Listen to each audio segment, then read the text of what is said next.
Hey everyone, happy Facebook Live. It is a Thursday. Are you ready for Friday?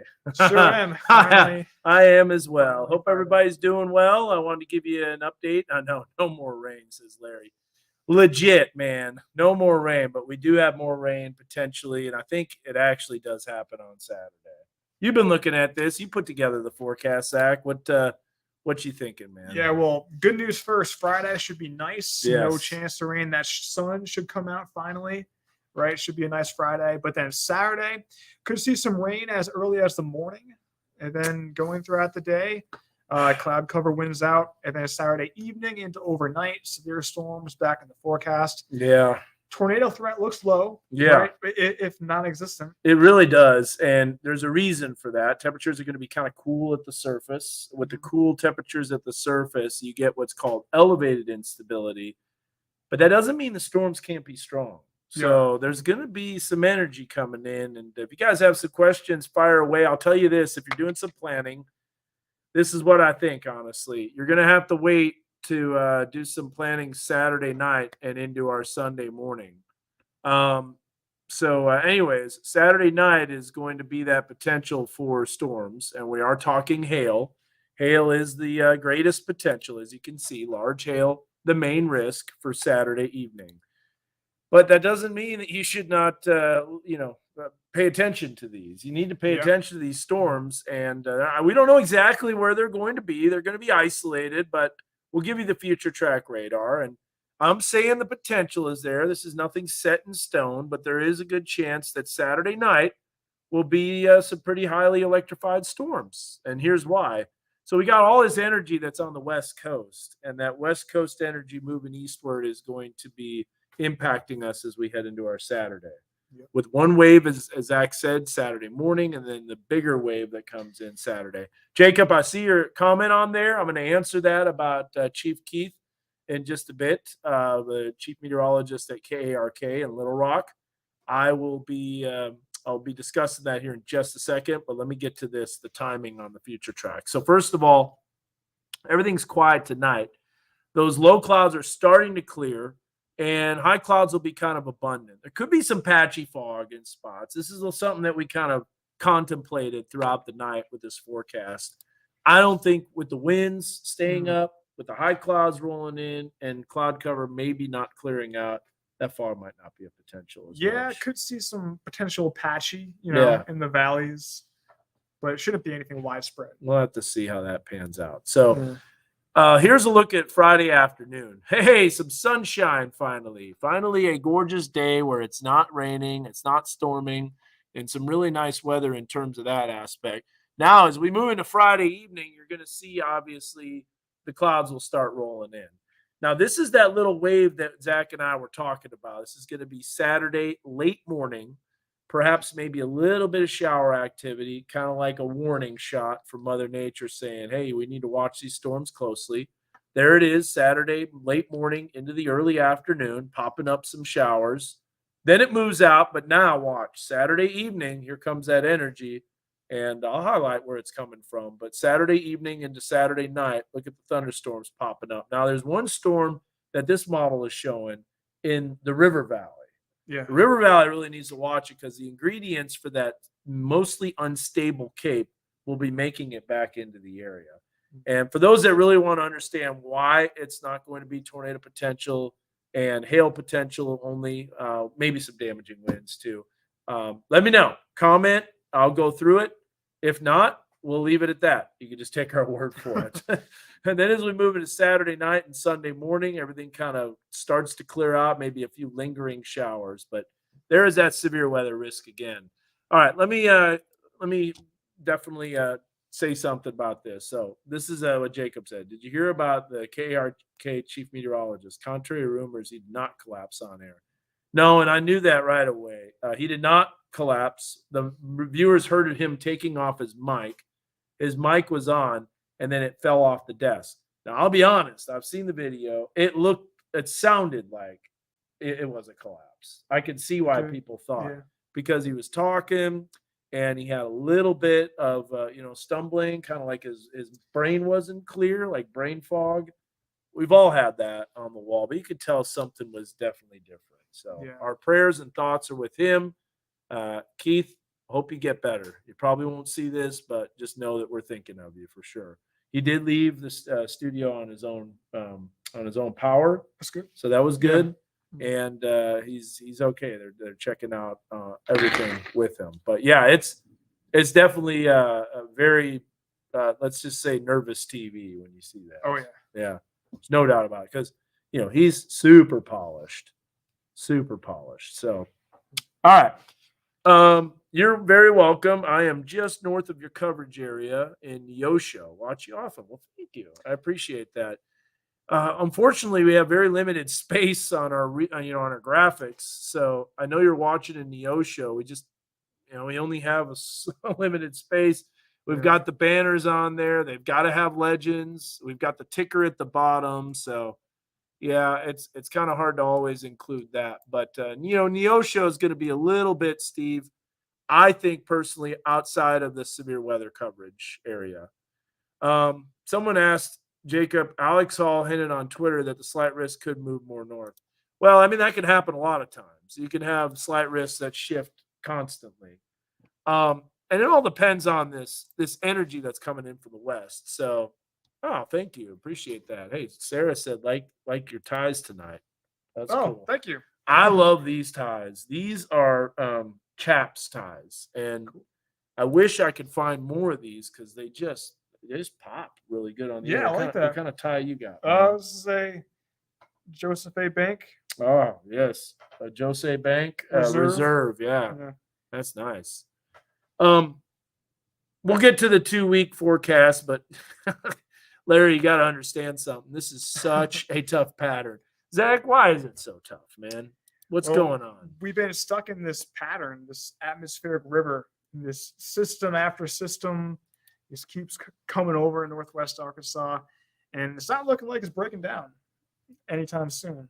So the atmospheric river is just western jet stream energy, zonal flow. All these systems come off the Pacific. The models don't have much time to sample them. In about a day or two, they move over us.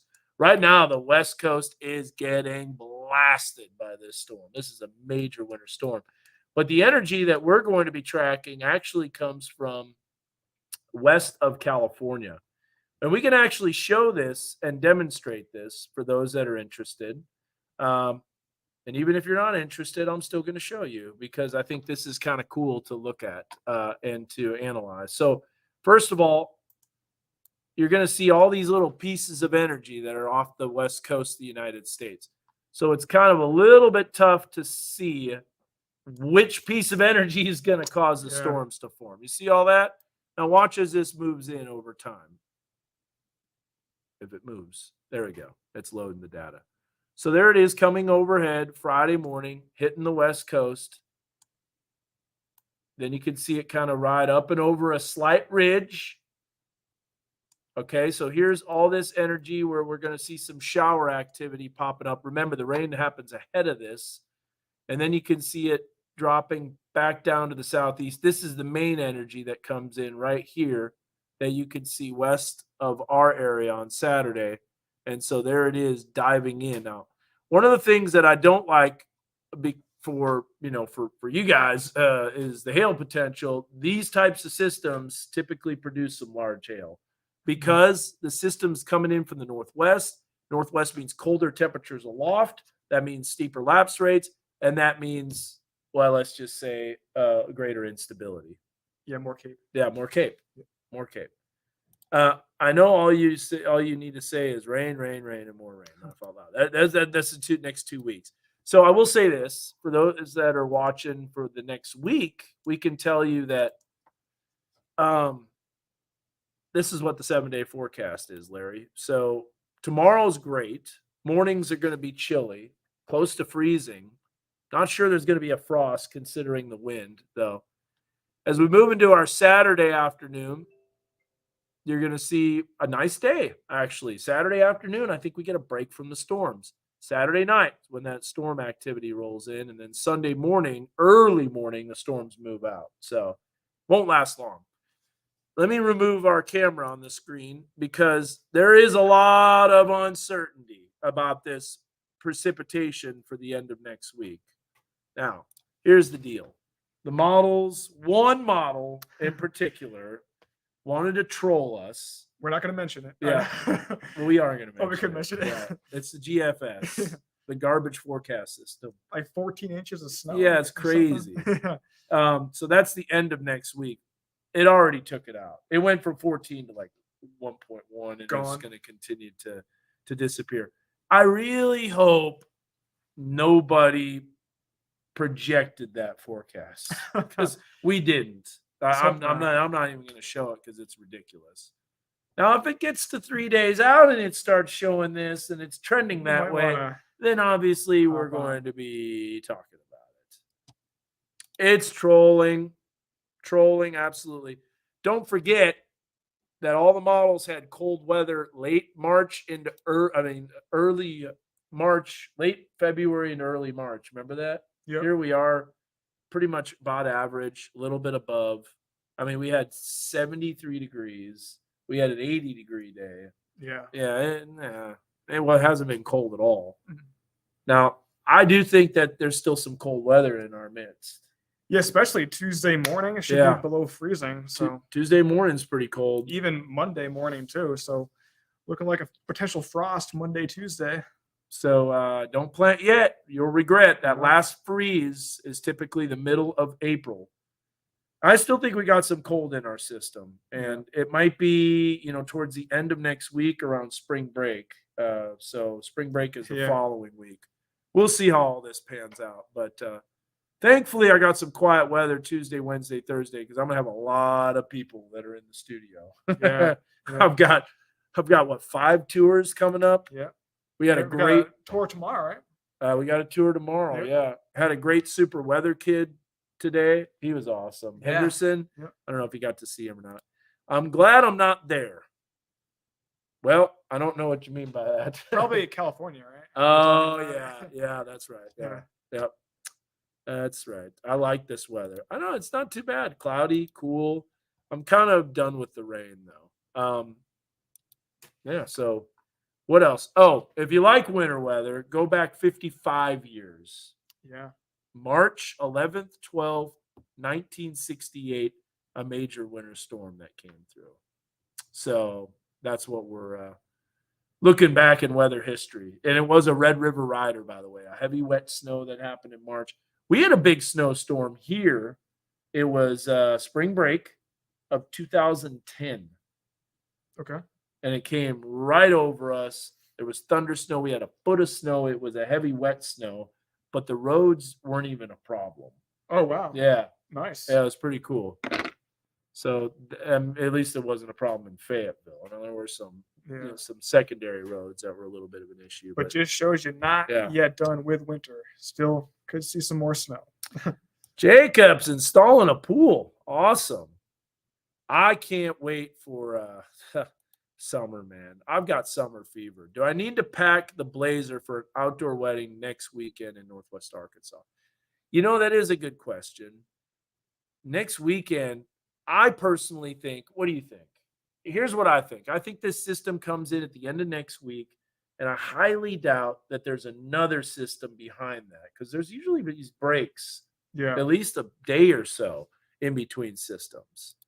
So I'm not sure that it's going to be bad next weekend. Yeah, looking possible. What do you think? Possible break in the action. Yeah. What do you think? You think that's legit? Yeah, I think we could probably warm up a few degrees. Unless the GFS is right. Yeah, then I think you'd have a lot of snow to deal with. Yeah. Then you could be dealing with a bunch. Let's see. We'll take a look. I don't think this goes out to next week. Before I even show it, let's see. Get that trash out of there. It's a lot less now. I could see something like this happening. So this is next week. That cold front that moves in March 16th and into the 17th. Just a little clipper system that brings just a little dusting.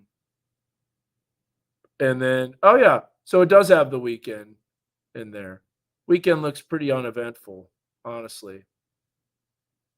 Yeah, I don't buy that. Yeah, I don't think the weekend is going to be very eventful. That's what I think personally. How about this? I remember a few years back in May. Now, I know this date.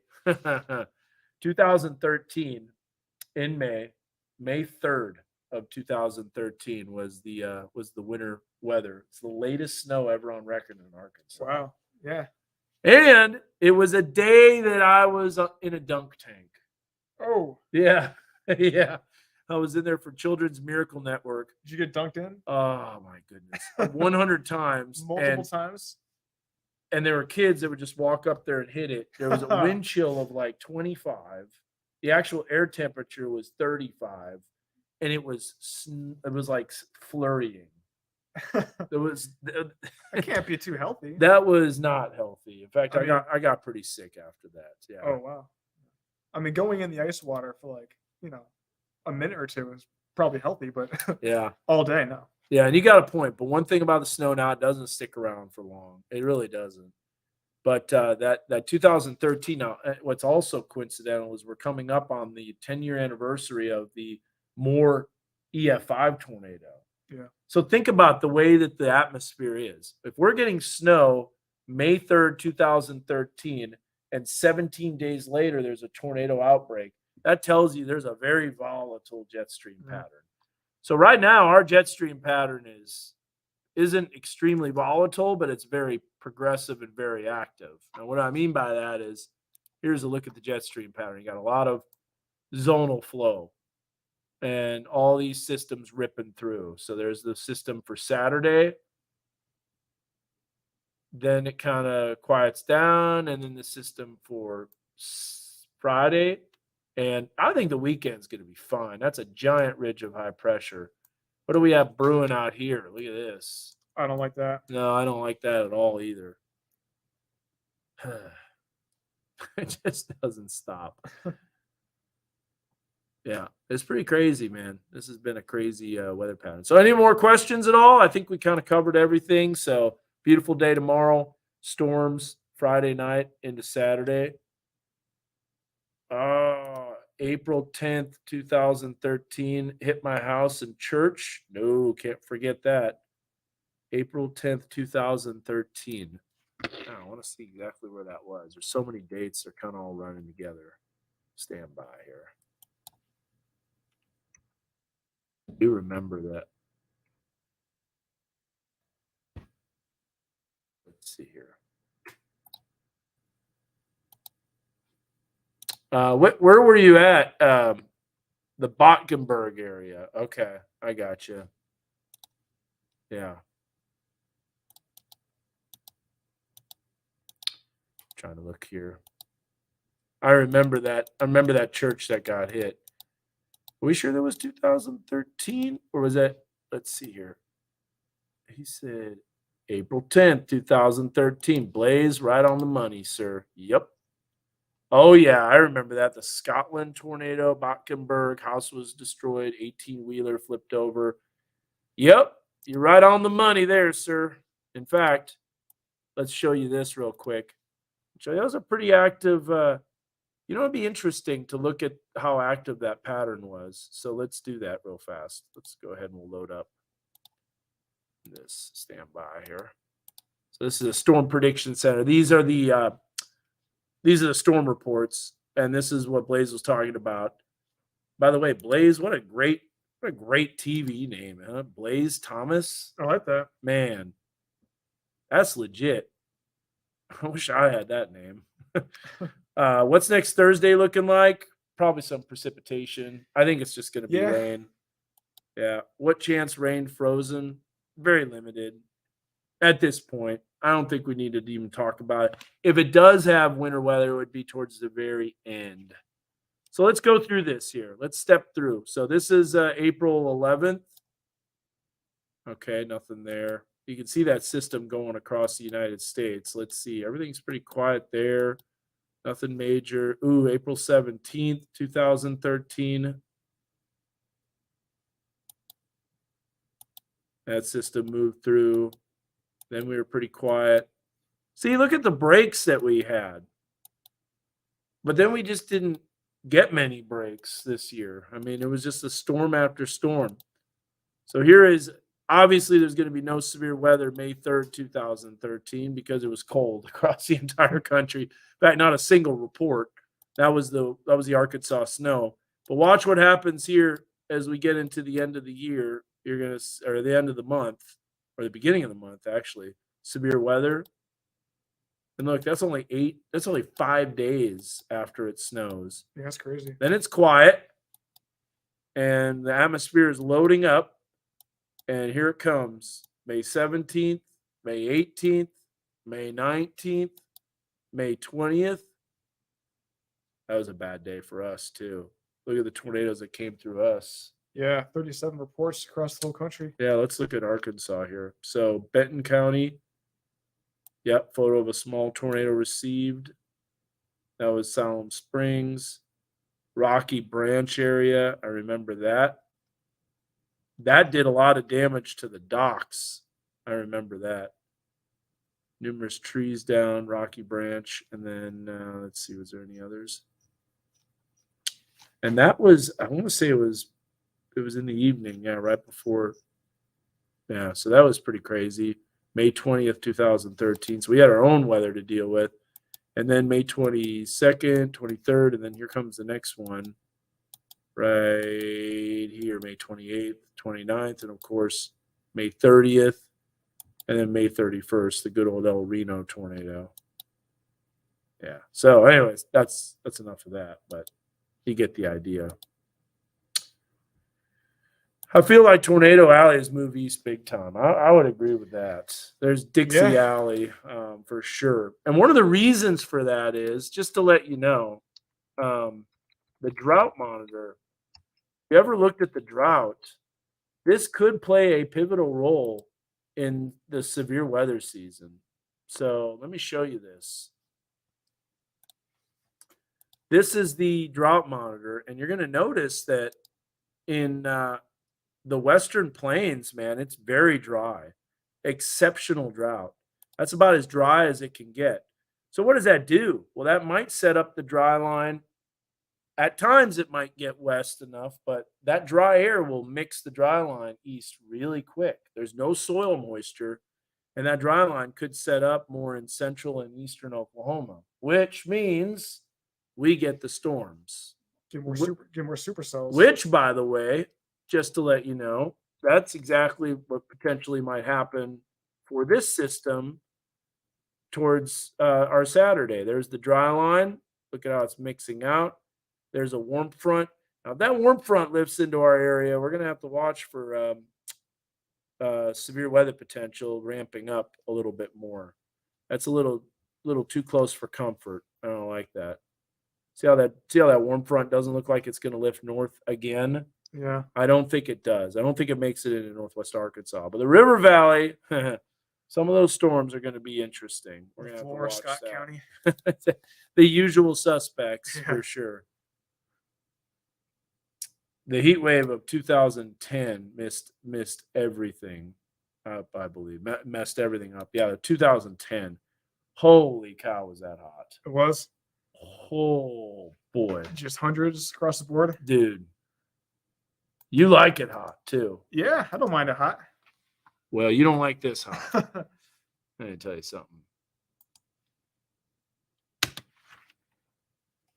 How many 100-degree days? Ready for this? So this goes to 2018. Let me remove that off there. So how many 100-plus degree days? 22. It was 2011 was the crazy heat. 2010 was bad because Fort Smith hit 22. Fayetteville only hit 4. You ready for 2011? Yeah. Oh. 49 times Fort Smith hit 100 degrees plus. That's a whole month. Yeah, that's a lot. And then you had 18, which is a lot in Fayetteville at Drake Field. And then you had 42 in Fort Smith and 17. So 2012, not quite as hot, but man, those were brutal summers. And then everything kind of calmed down after that. So yeah, it hasn't been that bad in a while. Yeah. It hasn't. Nope. It was pretty hot this last summer, but Yeah. nothing like that. Yeah. 2 weeks was the hottest place on earth. Yeah. Phew, man, that ridge was set up right over us. So, all right, guys. Well, it's 11 o'clock and elevated instability. We're going to be watching that warm front once again, and we're going to be seeing if that tracks north. And so, hey, thanks for watching. Appreciate you guys. Yeah, thanks for watching, as always. Appreciate And we will keep you updated. All right. I remember being at the pool every minute. Boy, a pool would be very helpful. That's for sure. Yeah. Hey, appreciate your comments. Appreciate you guys. And yeah, I keep Keith Monahan in your prayers for sure. Yeah. Yeah. All right. See you guys. Take care. Thanks. God bless. Have a good night.